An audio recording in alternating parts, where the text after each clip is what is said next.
Hey, hey! This is Talking Pop Culture with Jake D. I am going live here for the first time on a weekday evening. I hope everybody is doing well. I am excited to be here. Very, very happy to have you. And it is just good to be spending some time here, just sort of talking about things in pop culture that are going on this week. Things that have come up. I originally intended this to be just mainly to talk about kind of the latest rumors that we're hearing about our favorite franchises.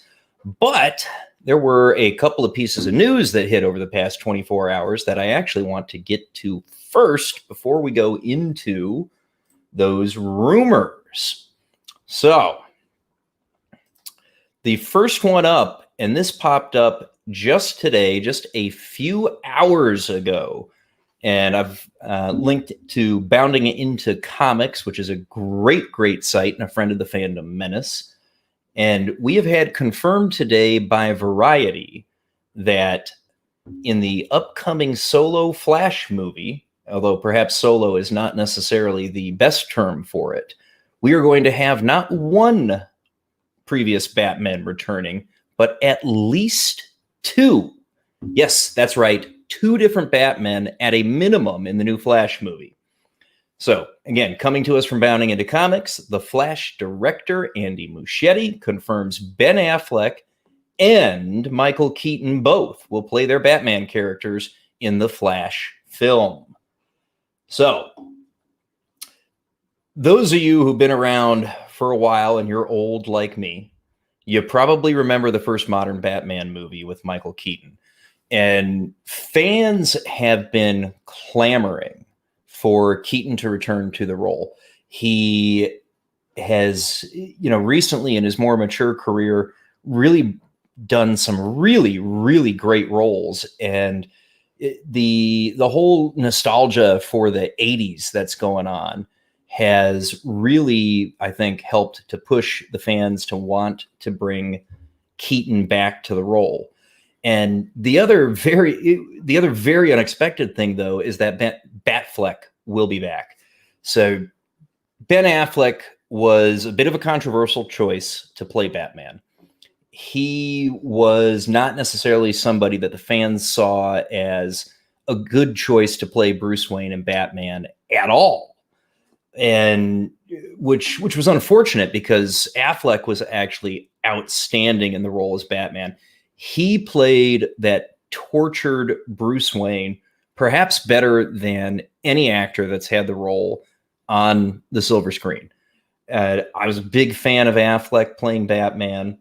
And the news that hit today was that Affleck was given the script to this new Flash movie just last week. And he read the script and he liked it so much that he got back to them just today to confirm that he would play the role.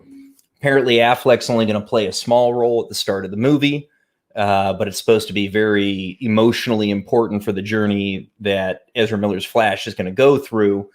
And if the Flash is really going to see Affleck as the original Batman in his mind because he's the Batman in the universe that the Flash came from. So, this is, it's very cool news because we are going to get to see the Ben Affleck Batman again. The only, to me, the downside of this rumor, not rumor, this is a confirmation. So the downside to this one is that we do, unfortunately, still have Ezra Miller playing the role of the Flash. And Ezra Miller he's got his fans out there, but, at least in the folks that I speak to, he's not particularly popular. He's got a lot of personal things that make people not particularly happy with him as the Flash. And, I'd rather see him recast. I didn't like his portrayal of Barry Allen and some of the off-the-screen shenanigans that Miller's gotten into. I don't want to see that in my hero universes. those of you may remember, he got arrested for getting into an altercation with a woman when he was in Iceland earlier this year, and just not my favorite. But the fact that Affleck's going to start with Miller in this movie because he's the Batman from the universe that the Flash knows. But then apparently it is confirmed also that Keaton is definitely in the movie, and he's going to be Batman for the majority of the movie. The role for Keaton is described as significant. So Keaton played the original Batman in 1989, and he was the first big screen version of the Batman that we got, where they took the roles and the situation seriously. We didn't see. Adam West did a big screen movie Batman, but it was in the style of the campy old show. And for a lot of us, I remember going to see Batman with my dad in the theater when I was a kid, and Keaton's Batman and his Wayne in particular were just really, really good. And as Keaton's matured as an actor and become an older actor, one of the things that I'm very hopeful that this appearance in the Flash movie might end up with is maybe we'll get to see Keaton doing a kind of a Dark Knight Returns type of storyline, or where he's playing that older Cape Crusader that's sort of trying to come back into things after many, many years. And there are some really good comics on the source material for this, and I'm just super excited to see Keaton back in the cowl, and that's just going to be a whole lot of fun. Getting to see two Batmen in the same movie is just outstanding. And one of the other things that this confirms about the approach that DC is planning to take with their movies is they're actually canonizing everything that you've seen on the screen, whether big or small. They're fully bringing about the concept of the DC multiverse, which has been around and a big deal in the DC comics for many, many years, even when I was a young man reading the comics. And so what that is going to do is it makes the Arrowverse TV shows that had the Crisis on Infinite Earths crossover last winter, that's all real. That's now one of the multiverses within the DC universe, as is the Christian Bale Batman, as is the Michael Keaton Batman, as is Batfleck, the whole bang. They all exist. They're all a part of a wider DC universe, which it's a cool concept because one of the things that does is nothing has ever been a reboot in DC. And that's definitely a retcon, at least to the extent they hadn't talked about it before, but it was certainly always an option in how these things were working. Which is neat, because if you were a fan of the Keaton Batman, if you were a fan of the Kilmer Batman, if you were a fan of the Adam West Batman, they all exist, which is very cool. It's something that nobody's really played with before, and I'm excited for it. I like it. It's fun. It's a good option that really hasn't been delved into before. So yay. So I really mean that. Yay. It's something that just we haven't seen within any sort of film universe, whether it be for superheroes or anything else for that matter, any of the number of screen universes anybody's attempted to put together. So so that's kind of the big piece of news that hit today. I'll probably try to put together a video on that a little bit later to go over what happened there. I want to talk a little bit about, I made a short video this morning where, for lack of a better term, I was angry. Netflix felt fit to market a movie called Cuties. And it's about an 11-year-old girl who is, not behaving as if she was 11. It's a story that would be okay, perhaps, maybe, if we were talking about a 17, 18-year-old girl, but 11 is not okay to pretty much anybody, quite frankly, given the backlash that Netflix has received over this production. The backlash has been harsh, it has been rapid, and it has come from everywhere. Everybody has just universally clamped down and been angry about this production. And the excuse that's been offered is that supposedly the motivations of the filmmaker were due to her own revulsion at how all of us reacted when we saw the promotional material for this production. And it rings really hollow to me because it was not marketed as in any way, shape, or form as if that was the purpose. That's not how it was described. That's not how the trailer presented it. That's not how the promotional posters presented it. And I just don't buy it. And it's, Netflix, cancel Cuties. Cancel Cuties now. It's not okay. And that's about all I've got to say on it. It's not okay at all.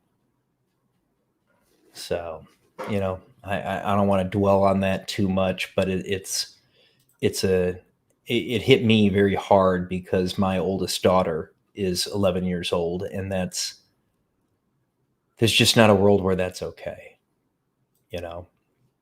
All right. So so what's been going on in life? What's been going on around and about, other than, sort of those news pieces before we get into the rumors going on. So, we've all been living a very different life for the past 6 months than we were, most of us, ever in our lives prior to that point in time.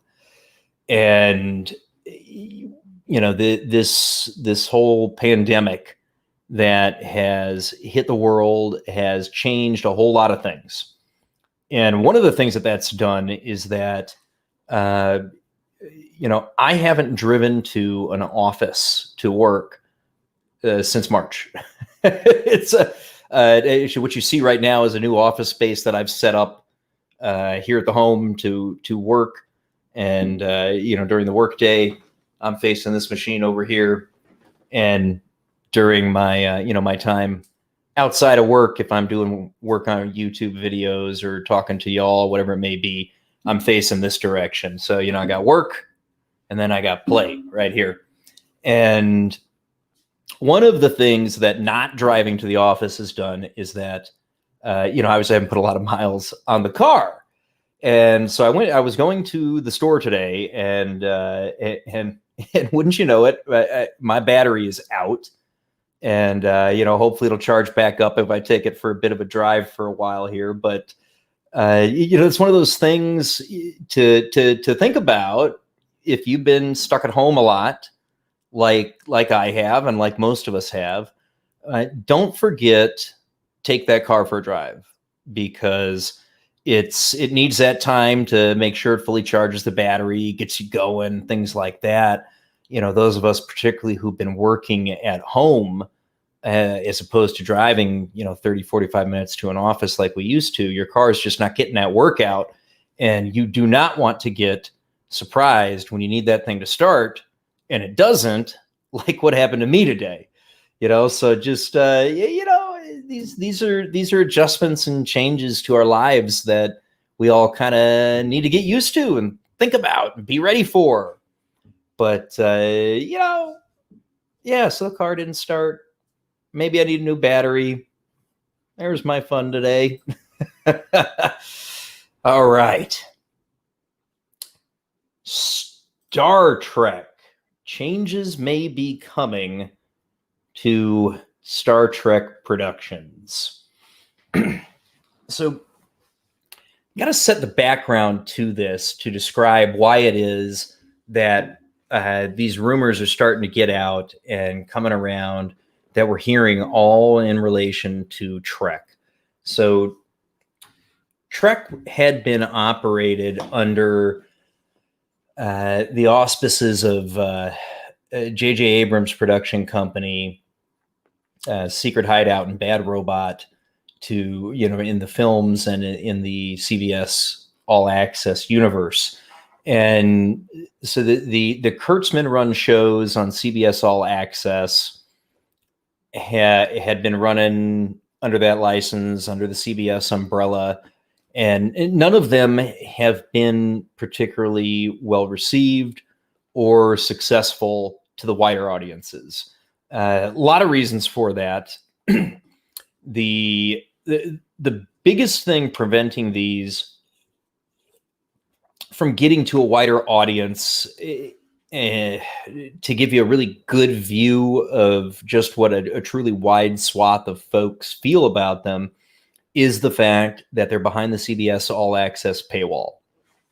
The first CBS All Access show was Star Trek Discovery. It's run for 2 seasons. We should be seeing season 3 here in a few weeks.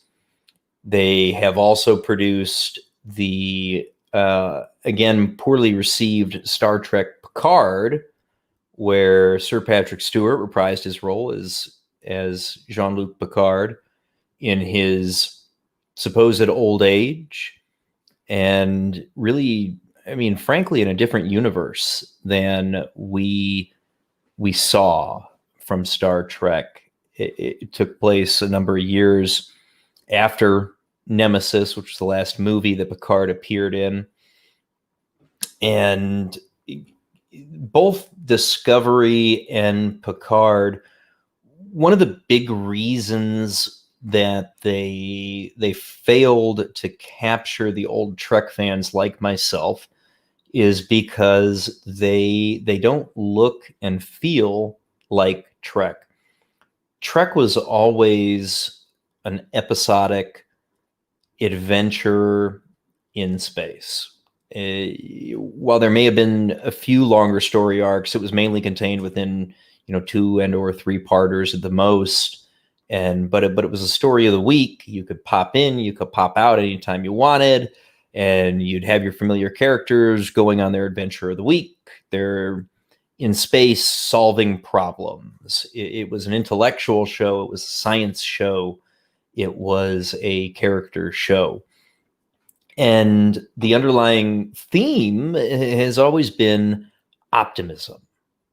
It's a post-scarcity society, which means nobody wants for anything. If you need food, it's simply available. Think about the replicators that you see and things like that. So Trek is optimistic. It is a picture of the future in which humanity has transcended our petty squabbles that we see on Earth today. So we were not burdened with racism. We were not burdened with sexism. We were not burdened with any of the ists or the isms or any of those things. And that's one of the things that made Trek is that aspirational view of life and attainment. And Discovery and Picard, neither show took that worldview, and they didn't show us a world or a federation that exemplified those ideals. They showed us corruption. They showed us power struggles. They showed us poverty. They showed us racism and xenophobia and as endemic and within the Federation, and not just perhaps dealt with relations with the Klingons, for instance, and that's where Kurtzman Trek misses the mark. And CBS recently merged back with Paramount Viacom to create this new conglomerate, CBS Viacom, which owns the Paramount Studios, which has the movie licenses for Trek, and CBS All Access has the TV license. And we're hearing a lot of talk that the new head of production for Paramount and Viacom, I believe her name is Amy Watts, has engaged in a bit of a power struggle with J.J. Abrams and Alex Kurtzman for the future of Trek. The day after Star Trek Lower Decks premiered, an article hit the news wires discussing the fact that Paramount didn't know what the hell to do with Star Trek. They were trying to paint a new path forward. The way the article was framed is it made it seem as though it was talking about just the movies, but it seems unlikely that it's only talking about the movie universe. And so the rumors that have been going around, specifically, they hit 4chan first. Okay, so you got to understand that 4chan, it's sometimes there's good stuff there. Sometimes there's a lot of bogus information. So at the barest minimum, you got to take this with a grain of salt. Okay. But so these rumors that hit 4chan about Star Trek, they're basically detailing just a lot of unrest internally at CBS Viacom. They're painting a picture of two almost warring factions. You've got the lady in charge of the movies, who's trying to figure out how to reboot, restart, and do something with what was once this very valuable IP that people wanted to see. When Captain Kirk hit the big screens, people wanted to see Captain Kirk. I was watching a stream earlier where two channels whom I absolutely love, The Critical Drinker and Nerdrotic, were talking about Star Trek VI, The Undiscovered Country, and just an amazing film, and Kirk and McCoy and Spock, they drew people to the theaters, and they entertained, and they by themselves could drive the box office, particularly when they had a wonderful movie like Undiscovered Country. And this is a good comment here from Mary. It's not fun escapism with interesting aliens and great characters like TNG. And yes, exactly. Discovery and Picard were anything but that. And CBS is not making money on these shows.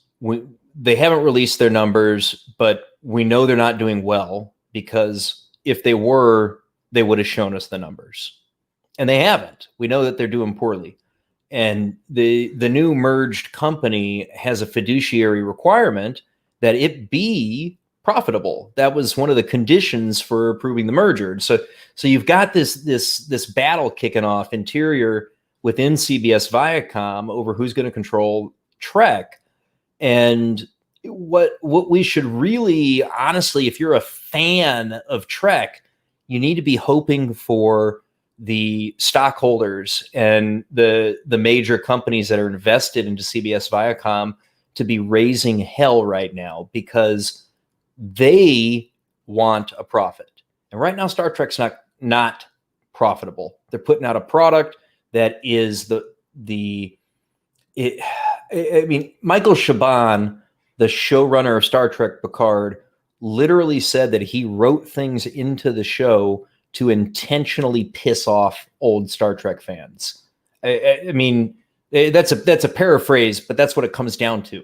He literally said that in an interview where he put things in to try to piss people off, because frankly, he thought that they were mouth breathing knuckle draggers. I mean, he literally thought these were bad people, so he wanted to piss them off. And what he doesn't get is that was at least half of his fan base. And when you push half your fan base away, you start losing money. And the people you're pushing away were the people who bought the toys. They were the people who bought the VHS over and over, and then they bought 3 DVDs because they broke one or their kid took one, or and then they got the Blu-ray on top of that, and consumed all of the ancillary material. Those are the same people that you push away with that kind of thing. And so until you understand that the way to make the most money as a production company is to make sure you're putting out a product that everybody can enjoy, you're not going to have those mega profitable franchises anymore. You can't. It's just not possible. Why only sell to half the people? I mean, that's just a shitty business plan, right? I've got this group of people right here, right? I got this group of people, and this is who we can sell to. That's my total. But you know what? This portion of them, I don't like them. So we're only going to sell to these guys right here. I mean, that's a much smaller pool of consumers and customers from whom you can earn your money. And it's just a bad policy when your goal, I mean, you've got to be profitable or you can't keep producing this stuff, and you're going to write yourself out of your own job. So, I mean, I'm rooting for Watts and Paramount on this one because they seem to at least have a solid business mind.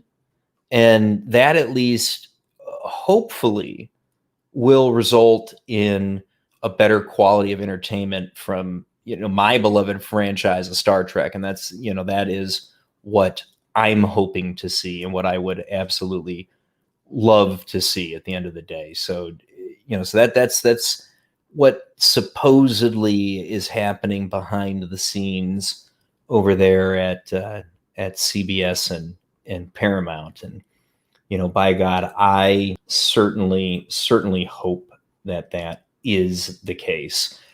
The rumors include the possibility that pretty much everything that they're producing right now is getting canceled, that the upcoming season 3 of Discovery is going to be the very, very last season that airs.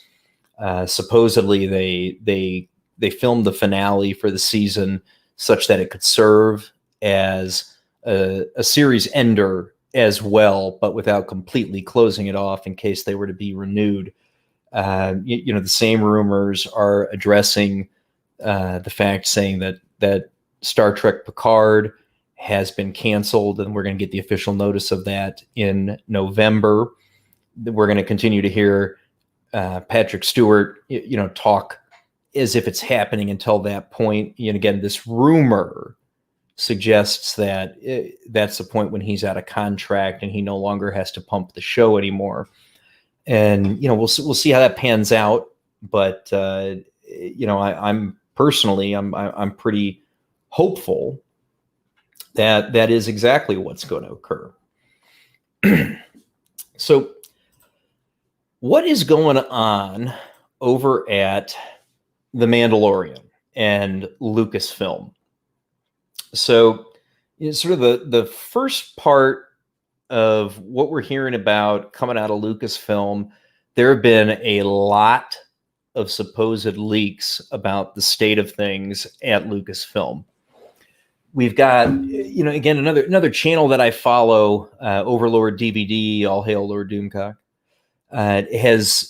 He's got a lot of people that send him rumors from the inside of these productions and these companies.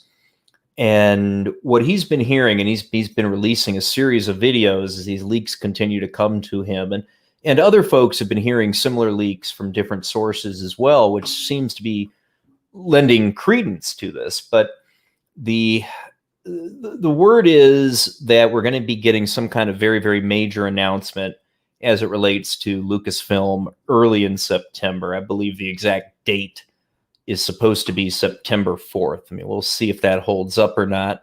Hey, I just got news. I get that day off as a company-wide holiday, so I can be sitting glued to my seat to wait and hear it. but supposedly some sort of big announcements coming out, and the expectation is that's going to be Kathleen Kennedy stepping back from Lucasfilm, and it appears that Jon Favreau is most likely the person who's stepping in to take over the leadership at Lucasfilm. It'll be kind of a triumvirate of Kevin Feige, Jon Favreau, and Dave Filoni. Now, all three of these guys have got some really amazing chops behind them. So if you're not familiar, Kevin Feige, he may be one of the most successful people whose name you haven't heard if you don't follow the MCU really closely.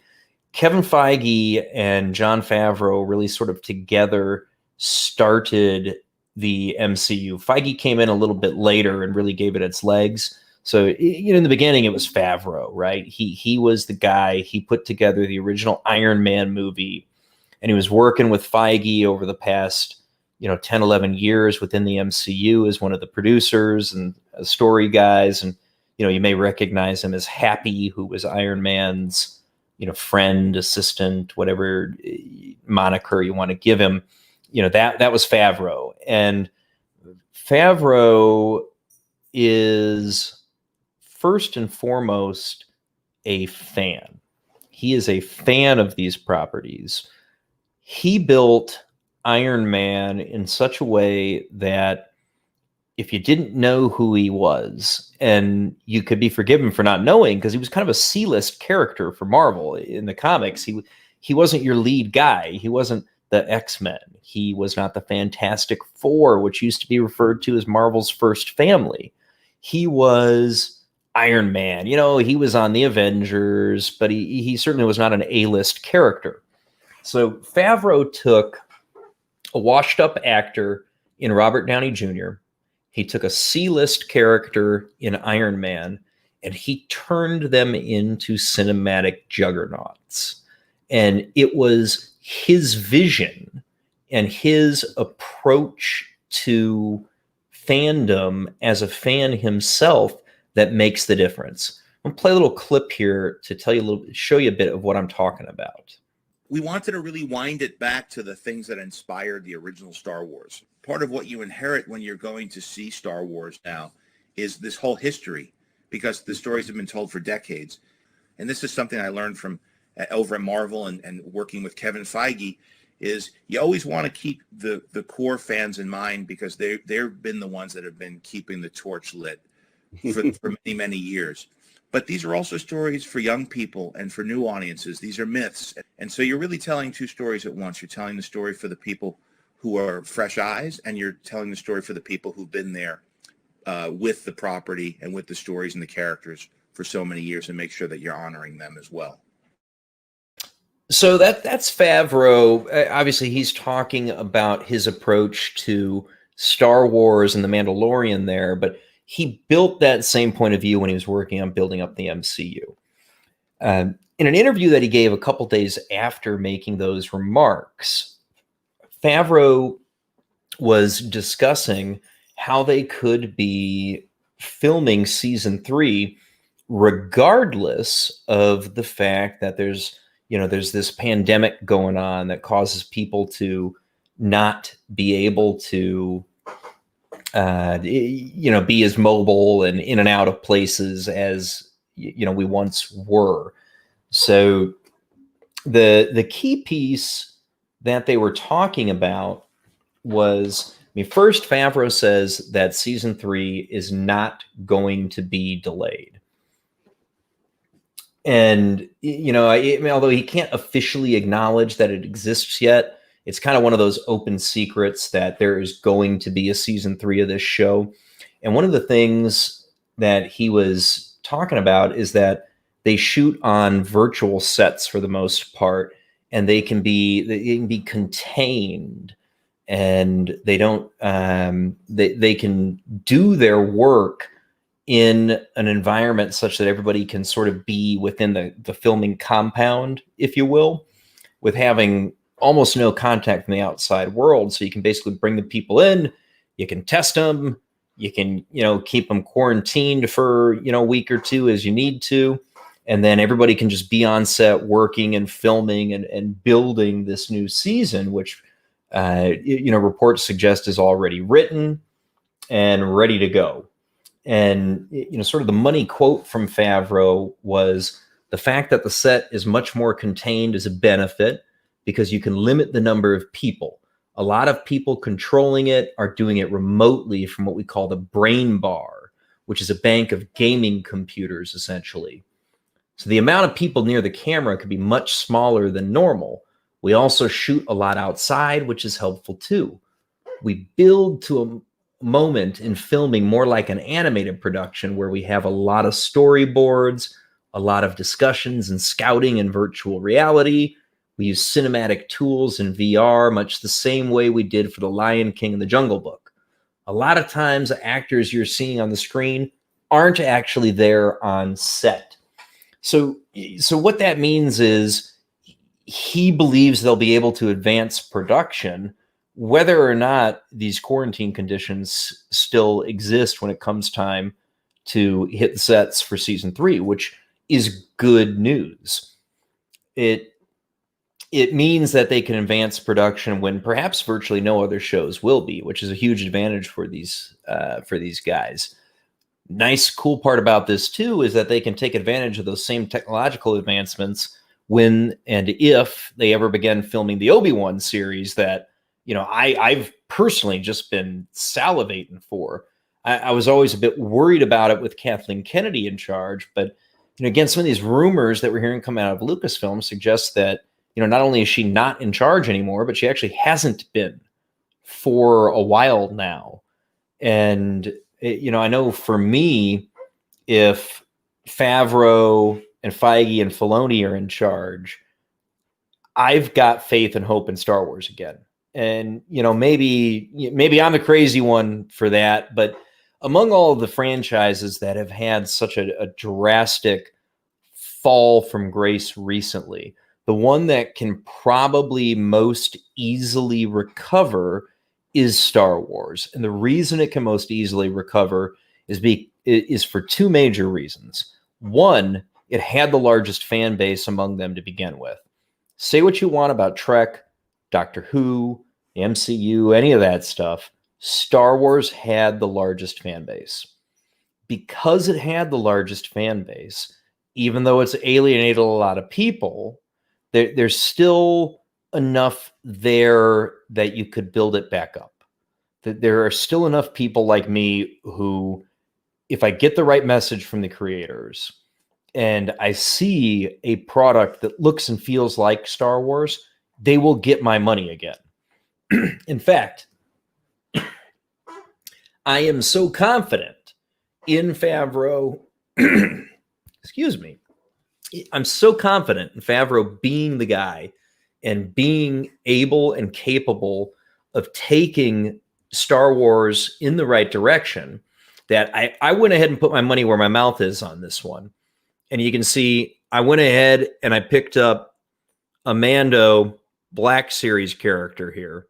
This just got shipped in the other day, and I love it. I wish they'd had one when he was in the full Beskar armor rather than the original armor that we saw him in at the start of the show, because that just looked way cooler.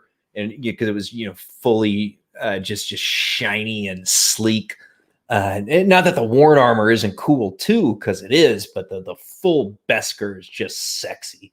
Loved the design of it. It's just great.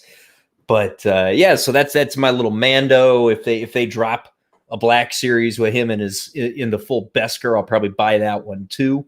But that's what I'm talking about when I say Star Wars still has people who are going to be willing to open the wallets back up if they turn it around. And if Favreau is the guy leading that charge back, given how he talks about the fans, how he speaks about these stories as our myths, and the way that he says you're telling two stories, one for the fans that have been there and one for the new people that you're introducing to it, I'm confident that this guy gets it and he can put together a solid product that can be successful.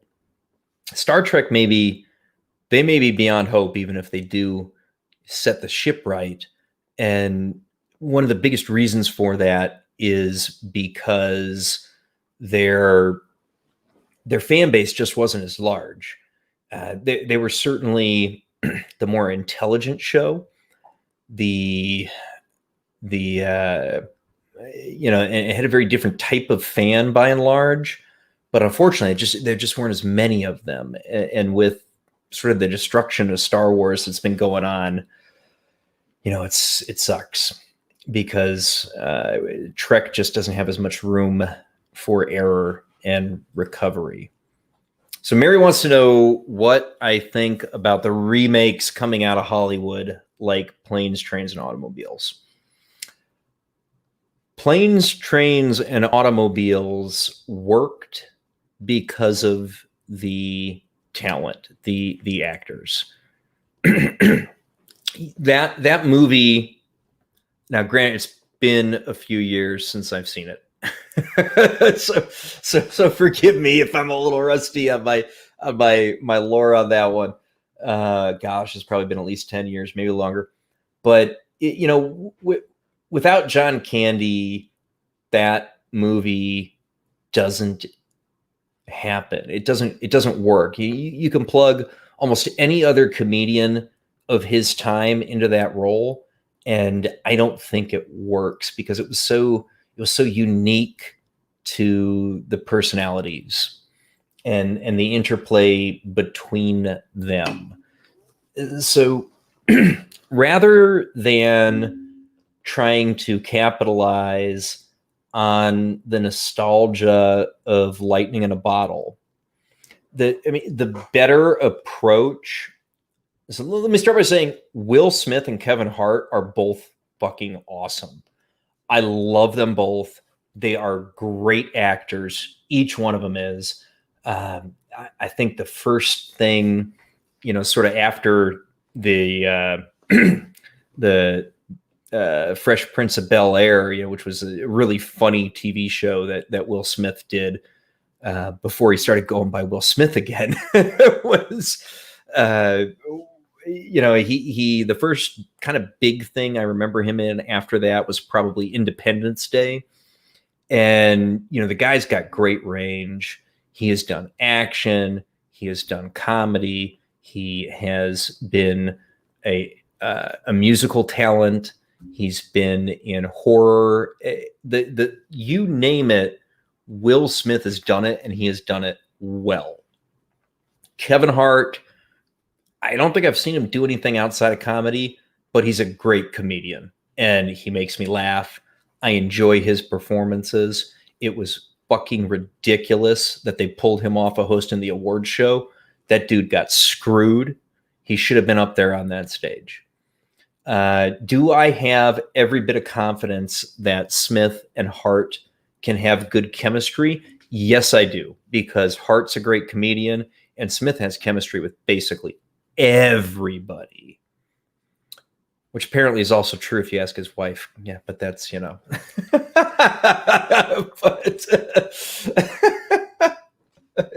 let's not get into that too much.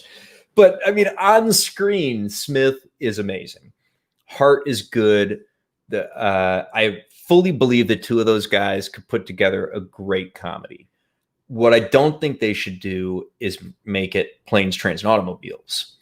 And the main reason that I feel that way is because there's just no point in trying to.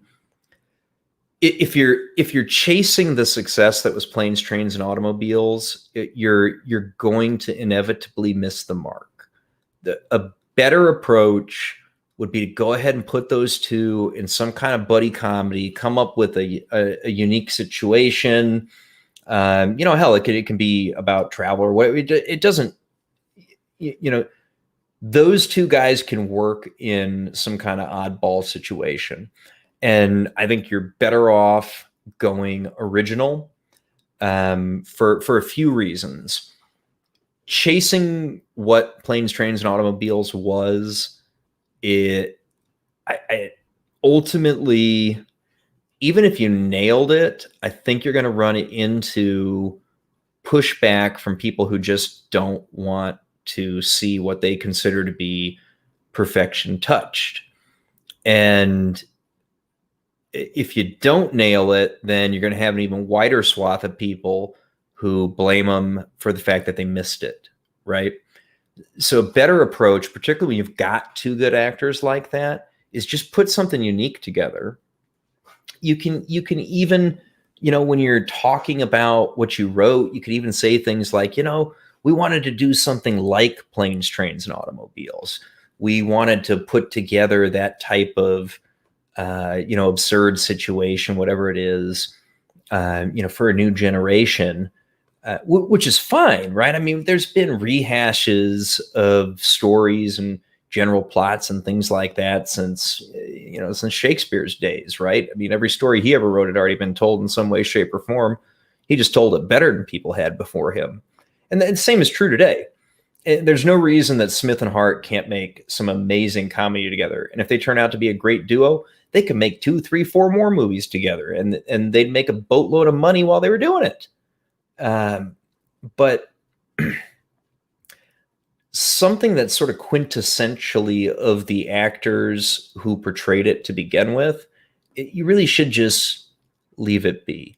For the same reason, if anybody tries to go anywhere near the Princess Bride, they're going to have their throats ripped out. You should just leave those properties alone.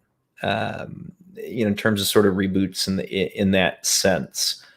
At least when you're not talking about franchises. I mean, franchises you want to kind of kick off again and sort of bank on the brand. But, Planes, Trains, and Automobiles is anything but a franchise. So if there's no franchise brand to capitalize on, it's just dumb. There's no point in it. Just make an original IP and make a great comedy with those two guys, because they don't need the brand of Candy and Martin. They can just be Smith and Hart, and it can be great. So why not just do that?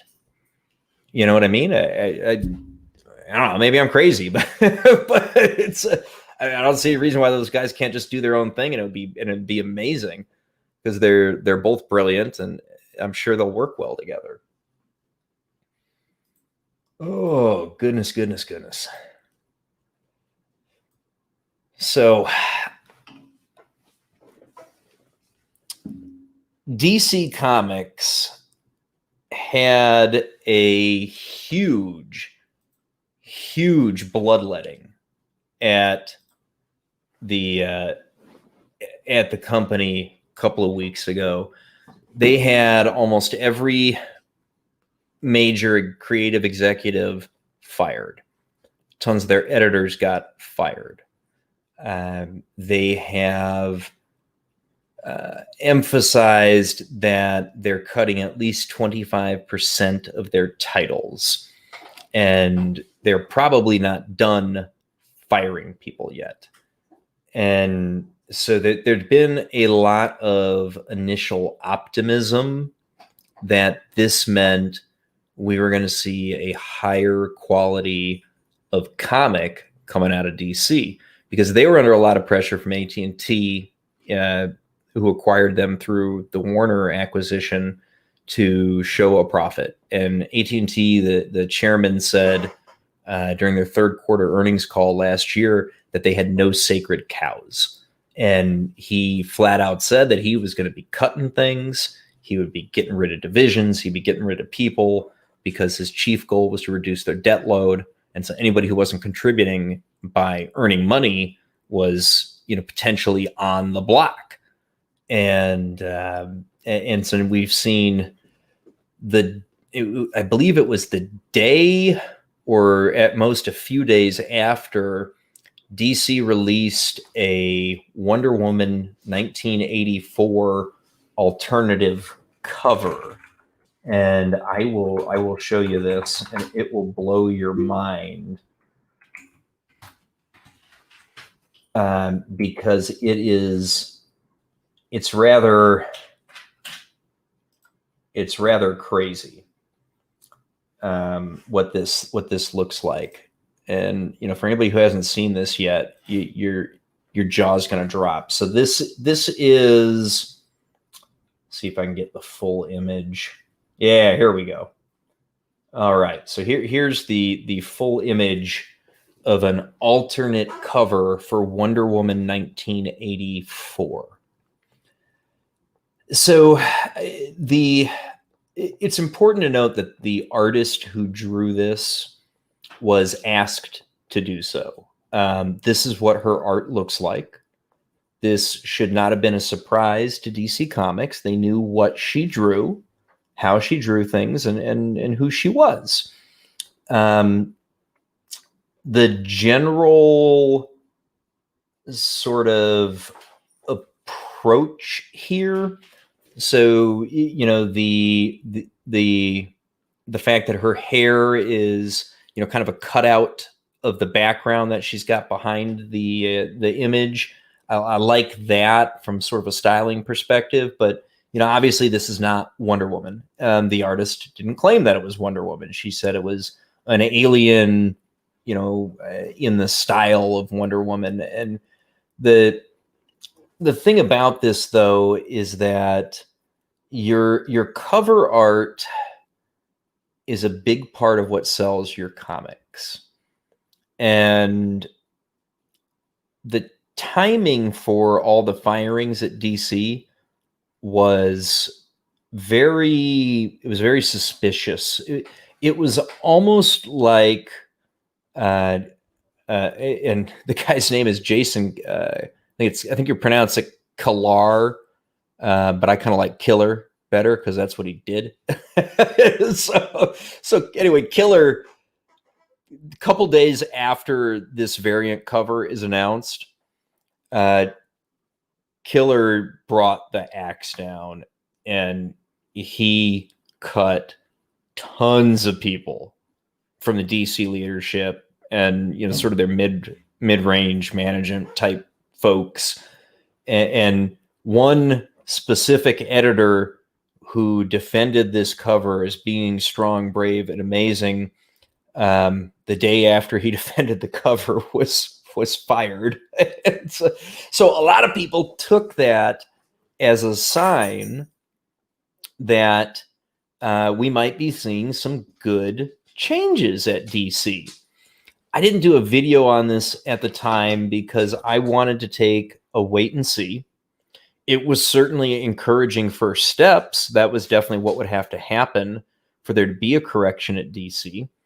But then the new editor-in-chief of DC, Jim Lee, who's been there for a while, he came out with a statement a few days later trying to make people more comfortable with what DC was doing. And, one of the things he talked about and stressed was, they're not ending the comic book. They still see some strength in a lot of their stuff. And one of the things about the only specific thing that he mentioned was their YA line. If you don't know what YA comics are, that stands for young adult. That is, it's basically dumbed down garbage, to be quite frank with you. So this is an image here of the cover of the Gotham High graphic novel. Now, what I will give them is that the art's not bad here. The art's okay. It's certainly much better than some I've seen. It kind of reminds me of comics I read when I was a kid to an extent. My problem here, of course, is that this is Bruce Wayne, the Joker, and Catwoman going to high school together and experiencing a love triangle. So this is, it's garbage. It's not It's not the American superhero comic, which is what I loved when I was young. This is I'm not even sure who this is written for, to be honest with you, because it's not a comic. It's not something that's particularly appealing, for most people who you would consider to be your traditional comic collector and your traditional comic buyer. Perhaps, I mean, maybe you'll strike some interest in sort of preteens, maybe. But I mean, when I was that age, I was reading regular old traditional comic books and loving them. And so your market for this, they sell these through Scholastic at the schools. So if you remember the book orders that you got when you were in third grade, and you paged through them and you picked out what you wanted. I remember getting a Return of the Jedi book in one of those. That's the kind of thing that this sells through. And it's one of the few things that Jim Lee mentioned specifically as the future of DC.